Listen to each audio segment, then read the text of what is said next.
wrong way. I know. This is gonna be a video about how I did my passion twist, basically showing you guys the hair and the products that I used before I installed the passion twist, and the products that I used to keep up with my passion twist as I wore them for like 3 weeks here. This is 3 weeks. This is like the 3rd or 4th week. I never can keep protective styles too long because I'm just not here for it. Sometimes I get tired of it and I miss my hair and I don't care about wrapping it and stuff like that. So before I even did the twist, I did prep my hair, and you always want to make sure that your hair is really moisturized before you put your hair in a protective style. So of course I use Camille Rose Naturals because those products give me the most moisture. I think I've reached my max hydration using this line, and that's a really big deal because my hair is dry as hell. So after I washed and deep conditioned and all that, I went on ahead and I used the Camille Rose Naturals Curl Love Moisture Milk. I used that on my hair to moisturize my hair as a leave-in, and I let my hair air dry. I did not blow dry my hair for this style. I let my hair air dry. I used the Almond Twist and Butter by Camille Rose Naturals to moisturize my hair within the twist when I did each individual twist. And of course I use my Hicks Edges all the way down, and you guys will see me as I'm doing my passion twist, I keep using Hicks. So I bought 8 packs of hair from my local beauty supply store, and I used 6 packs of the hair. This is the hair that I used. It is the FreeTress Braid Crochet hair in Water Wave 22 inches in the color 2. This hair, the color 2, is not that light. It looks kind of like 1B, or it just matches my hair perfect. I don't know. But I got the 22 inches because I like it long. You know, I like it long and luscious. No, I'm just playing. I wanted to mention for my scalp, of course, it's the winter time and I have dry skin in the winter, and so my scalp gets really flaky, really itchy, and synthetic hair comes with something on it.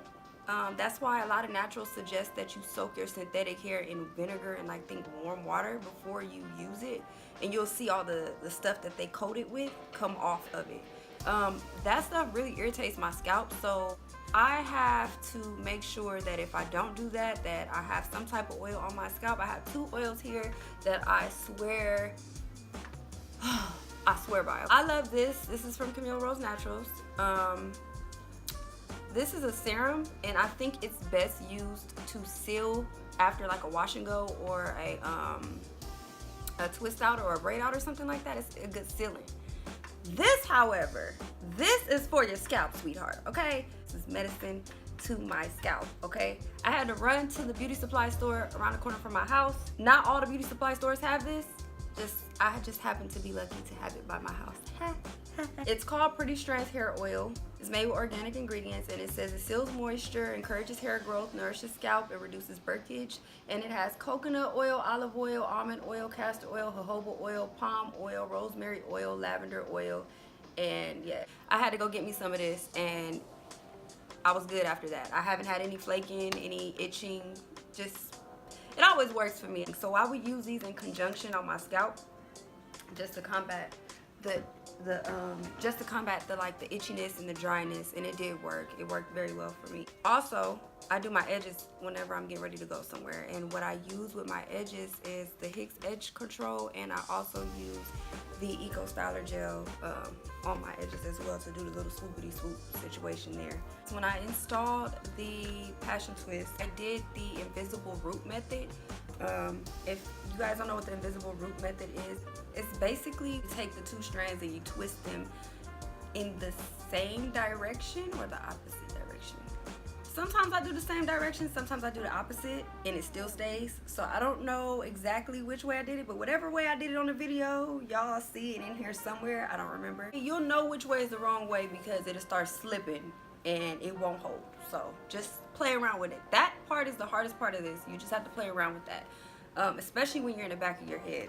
You can't see, so it's hard to do it. And you guys will see it on there. But anyway, and I start to twist my hair in a 2-strand twist.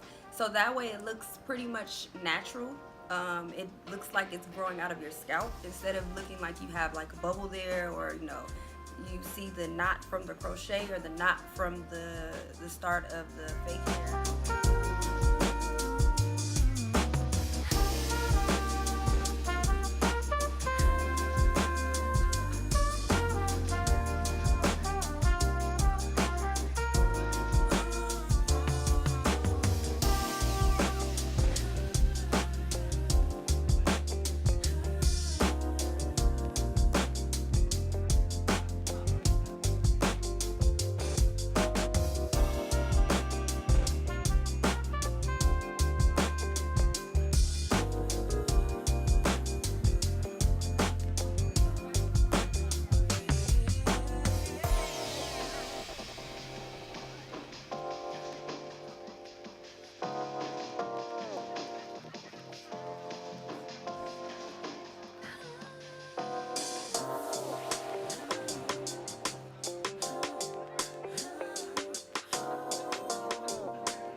Apply some of the mousse, the Main Choice mousse on my hair, and I make sure I coat that up so that it can lay down flat, and I wrap it up, and then in the morning I unwrap my hair and I go about my day. Do not wash your hair with these in your hair. I mean, you can do it like the boho babe did, and I'm gonna link her stuff down in my description box because that's where I got the idea to do these from. I'm gonna take these down because they're just raggedy, and this wrap is just a t-shirt because I'm ghetto like that. I don't care. So yeah, as y'all can see, this is how it looks now. It's sticky. The hair does do that. It sticks to each other, and that's because it's synthetic hair.